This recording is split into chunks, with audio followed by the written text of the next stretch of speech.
Why is purple the best color of all time? Today we're going to talk about the history of the color purple, and before you swipe away, hold up, because I promise it's way more interesting than you think. The reason I became interested in purple was because as a designer, I'm always trying to match digital spectrums to pigments in real life for print. And purple was this color that was continuously challenging me. It just didn't exist. And that's because there's barely any purple in nature. I mean, can you think of a single purple animal? The first time we see purple as a pigment is around 1200 BC from the Phoenicians, which is modern day Lebanon. And they ended up discovering this purple that came from the mucus of snails. And it's kind of like a reddish purple. But the thing is, it took thousands and thousands of these snails to produce the smallest quantity of purple. So it ended up being very, very expensive. But because of its expensive price tag, it garnered a lot of hype. It was like an ancient supreme. A lot of the royalty and the leadership wanted to wear it. Cleopatra had her furniture famously upholstered in purple fabrics. Apparently Caesar went to visit her and he was like, this color is insane, I'm in love with it. And so he made a rule that only emperors could wear purple, only he could wear purple. But then of course the Roman senators got jealous because they wanted to wear purple, and so they made a rule that they could wear stripes of purple on their togas, but that was it. And if you were caught wearing purple and you were not one of those two things, you would be put to death.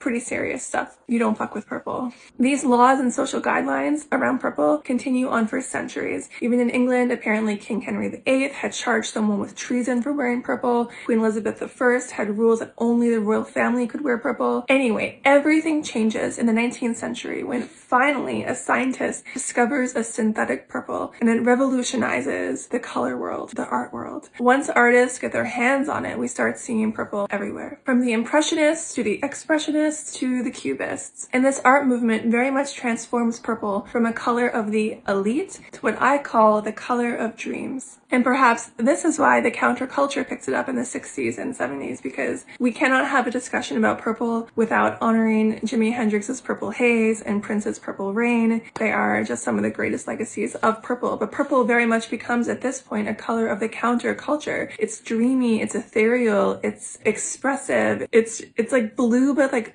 better, you know? Yeah.